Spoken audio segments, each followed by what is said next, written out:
with the electrician called and said they're still waiting for it. They went through, it's called landscaping, that's the final one of it. So it's gone through zoning, it's gone through landscaping, and it was on Friday, I thought today it's still the same. Okay, so we're still But it's waiting for very the county close. approval. Okay. Yeah, county approval as well. Okay, the extended concrete walkways that were over by the tennis courts, and then the drainage for the tennis courts, we have, Christina has gotten several bids. I think Christina might have met with the vendors, correct? Let's see what we have here. The drainage, you would just have the sidewalks. Okay, so what we have is for the concrete extensions on the sidewalk areas, without any drainage, Pristine Construction is $27,200. And this is for all the specific sidewalk areas, and the grading. Now, Sealess Construction, and again, this is just sidewalk, concrete areas, was $28,585. EC Eagles Construction was $25,755, but what was interesting, they included the drainage areas around the tennis court in with the bid. So it would be the extension of the sidewalks, and then do the valley around the tennis courts and the asphalt curbing, and then backfill with the lime rock and compact. So this is a combination of the sidewalks and the drainage area. And everybody had a photo from last month of the specific areas around the clubhouse. And that's just a ditto there. So when you met with the contractors, it was the area specifically around the basketball and the tennis court. and around the tennis courts. So he's going to regrade the swale, the back end of the tennis court, and he's going to do connect the drains to the tennis court, where the drain is the main drain Right. in the back, Right. and Okay. regrade the swale. And then he said also blacktop curbing in the back, so when it rains, the watershed doesn't come back to the tennis courts. So I don't know if he put it in there, but it's. He did. Yeah, he has it, the asphalt Okay, curb, so yeah. that's a plus. Yeah, because that's imperative that that's done, because the water, well, no, it can't shed back into the tennis court. So the tennis court and the basketball court, according to the reserve study and the need of it right now, are slated for refurbishing next year at some point. So this has got to get done before that can even occur. So considering that was the only one in Shenandoah, remember did present, they gave us some ideas, but they just simply didn't want to bid on it. No, they just gave us some ideas. Okay. I'll make a motion. So we can do a motion for simply the sidewalks, or we can do a motion for the sidewalks and the drainage. So, Well, Eagles, we've used them before. We've had satisfactory results with them, so, and their price includes the drainage. So I would, and the sidewalk, so I would definitely go with Eagle Construction at $25,755. I'll make a motion. is there any, I'm sorry. Do we have a second? Second. Okay. All in favor? Okay. I just wanted to ask, was there, any, permit requirements that they were aware of to do any of this? Not that I know. I didn't ask him. I'm sure Christine, would you he'll report check in about to that. find out if, I don't know if there's any permitting requirements on this. It's basically just digging out a swale area around and then connecting it to existing drains. I don't think so, but. Call him up just to double check this thing. Okay, so all in favor of EC Eagles Construction? Okay, motion carries.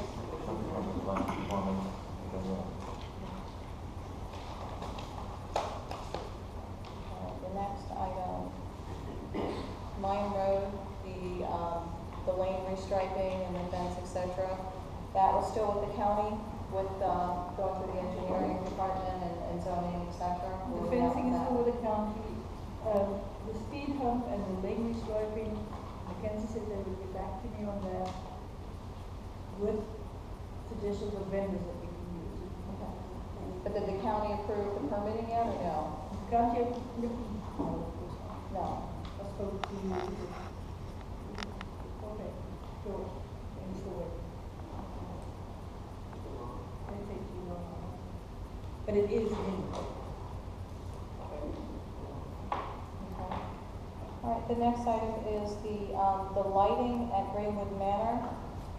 Christine had, one bid here. Christine, could you explain? I know you were trying to get several bids over the last few months, and you're having a bit of a difficult time. I called Sullivan Electrician, which we worked on there, I called another electrician, I forget their name. I called HCNL, nobody's interested in doing it. I don't know if it's not big enough or what. I mean, the power is there, they just have to reinstall these lights. And the poles, and the And lighting. the- Yeah, I mean, it's not yeah, just the poles. if there's new Right. lighting, there's new And poles. we need to do it because we already lost one pole, and that is another pole that's not too stable. Okay, now, this proposal that you have from Abaco Electric, provides for six, let's see, adjustable, 6 poles. Is that what we have there currently, 6? 6, right. 3 on each side, okay. Adjustable heads, trying to do it, see what they have. 20-foot poles, 15 above ground, so you're gonna have 5 feet in the ground. So 15 feet above ground, fiberglass poles. What are the current ones? The baby Do we ones. know? They were probably about 10, yeah, the most poles, I've done it, but should be 10. All right, well, these are, 15 feet above ground, they're 20-foot poles, but they're 15 feet above ground, and they're fiberglass. Wind load calculations, obviously, now, whole crane auger truck, so that's to dig the holes to get everything in. So to install the 6 poles, the lighting, the labor, etc., is a total of $15,104. Do we have a motion? I make a motion that we go for it. I can't stand seeing the dark entrance over there. People have been waiting for this for a long time to go forward. With Abaco Electric at $15,104, I make a motion. Want a second? Second. All in favor? Can I ask you a question? Mm-hmm. You said Christine's waiting for the lead, or we don't want to wait for the No, lead? well, she hasn't been able to get any bid. She had one bidder, I remember a few months ago, but it was a similar type of poles. They're very small and they're not sturdy, so we're looking for something that's gonna be durable as well as have aesthetics for the community, because it needs to kind of match the entry features over there. So, and she's called several other people and nobody's coming out to get bids. This was the only company, and she checked references, et cetera. I think Bristol uses this company, it's on your approved vendor And list. they've done a lot of it, a Right, lot of so- work for us. So therefore, that's where we're at with it. It's very hard to get bids for small electric work. Well, sometimes, right. But anyway, so that's where we're at with it. Okay, all in favor of it? Okay, good. All right, yeah, I'm not updating that, just when I get to the bikes for the gym. I have nothing on the bikes. Bikes were delivered, Right. came, and we were getting ready to install them. Then we found out that they are not self-propelling. That means they were electric, which is no good because there's no power in the gym anywhere. So they had to take them back. Okay. They bought the wrong ones, because he chose the self-propelling one. Mm-hmm. And then, so what's the status? They have to order it from scratch, because this only happened last Friday. So, I'd say we'd be lucky if we get it. Can you follow up with an email and let everybody know when they're coming?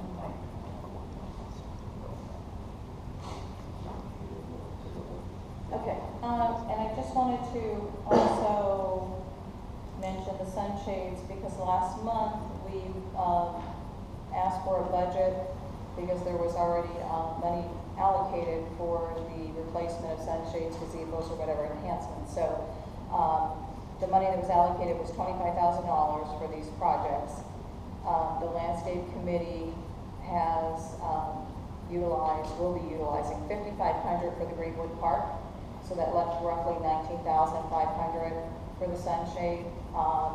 Russ went through the bids for us, did a little spreadsheet, came up with some numbers here on who we're going to use and the size of them. Looked at the area over here at the clubhouse, and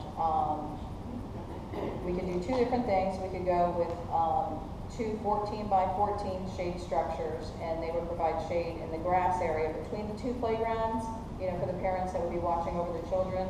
However, there'd be very limited shade in the play areas. Or we could go with a 24 by 36 structure that would overlap each side of the playground about 4 to 5 feet, so it would provide some shade on each playground as well as the middle section between for parents to sit while the children are playing. The height of the structure would be 11 feet. It wouldn't interfere at all with the play equipment, and it would provide shade for the entire area in between, and as I said, overlap onto each playground. So with that said, we're going to go with this one. It was pitching post. They were $12,000. I'm not sure what the permitting is on it, but we're going to be under budget. So it was like 12,009, I think it was, right? 12,996, 13,000. So we had a remaining $19,000 to spend. So even with permitting, we're still going to be well under budget on that one. So maybe we can use the money for some more landscaping or something somewhere else. So, and does anybody have anything for new business? Nothing? Okay. Meeting's going to be adjourned 7:31. We're going to open the floor, and we'll start with the first hand up. Yes. Question for you. In this yard landscaping, I'm not sure what it's called under technically. On the fence line of the whole perimeter of the property, from what I remember, there was supposed to be 10, 15 foot behind the fence that was supposed to be maintained. And 15-foot buffer. And kept clear. Is that being done or? Yeah, that's in the contract. That's done on a monthly basis. Aside from, there's a couple areas that are visible to our neighbors, like down the road back behind the community where you live. There's a bunch of sable palms, etc., across from the nursery, very visual to those homeowners. So that's usually done a little more frequently. The rest of the outside buffer should be done on a monthly basis. Scheduled for next Tuesday. What about the fences that people have extended from their backyard out to the fence and they're blocking off the That's an counter? issue, but you're not asking questions, it's the audience. Hold on. That's a tough question, too. Wait a minute, threw me off for a second. Hold on, it's their turn. That's tough for the answer. You had your turn. We'll let somebody else ask. You're going to take questions, okay? No, I just have more word about that. Yeah, but I didn't want it to look like the board was taking over the questions, but if yours is the same question, correct? Okay. Currently, the Architectural Review Committee is working on this. I think letters have been sent, am I correct? Russ, would you like to express a little bit of what was going on with that since the ARC was dealing with it? And just to let everybody know, we have some homeowners that have taken their fence lines and extended back to the HOA common area. Okay, so, and these are in areas that are against the buffer wall or fence, not lakefront properties. Whoops. So it's generally where you wouldn't notice it. So we have a situation where a maintenance issue, number one, because the back buffer is common area, should be accessible to all. And for maintenance purposes, if you have a fence that goes all the way to the wall, or the chain link fence, the maintenance crews cannot do a straight line to maintain it. There's certain equipment that they use on the berm, so what happens is when they got to cut in and out, they're taking this heavier equipment and cutting through people's yards, creating more damage on the yards. So that's one issue. Second issue is some of these fence lines, when they go all the way back, there's certain plant material that has not been approved either that's creating damage to other homeowners' yards because it's infringing upon their yards, creating shade, grasses dying, etc. ARC is working on it, and I'll let Russ give a little synopsis of what's going on and what the status is right now. We discussed this a bunch of times at the ARC meeting and came up with basically the decision that all plant material in that 15-foot wide buffer must be removed by the homeowner.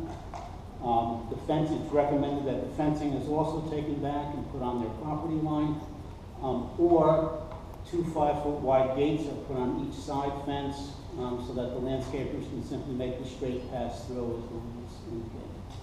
And those letters went out about a week or so ago, and there's a date specific in that letter when that must be completed by. And then what happens after they reach the timeline, the date specific on the letters, is that they will then go to the hearing committee. Okay, and the hearing committee will, at that time, if it's not corrected, will impose a fine on them, or the HOA can, I believe, go in and do the modifications. We'd have to check with the attorney, HOA attorney. There's some legality sometimes to that, but those are the remedies right now. I mean, if you don't abide by what's in there, you're going to end up with a lien on your home. The HOA can do a foreclosure action, and that's not what you want to do. You hope that the homeowners will abide by the rules and regulations. It was run by the HOA attorney at one time, and some of these homes, there's a question, a lot of people say, hey, the builder did it. I don't think the builder, I know the builder didn't do it on a lot of these homes. But there's a question of, do you grandfather them in or not grandfather them in? And that's where they were coming up with the 5-foot fence on each side to be allowed to make that clean sweep right through for maintenance purposes. However, plant material would have to be removed and put back to the builder standards, whatever was there. So there's a couple different things going on. Again, it has to go to the hearing committee. Hearing committee is an unbiased party pursuant to Florida Statute 720 that operates at their discretion on this. They take the information that's provided by the HOA and they make a decision pursuant to the rules. So basically it's an unbiased party, so it's not the board of directors that's saying, hey, we're going to do this. The board of directors imposes a list of fines, and then the hearing committee takes that and takes all the information and moves forward with it. So at this point, it's in motion, but corrective measures will be taken after the expiration date of the letter and it goes to hearing.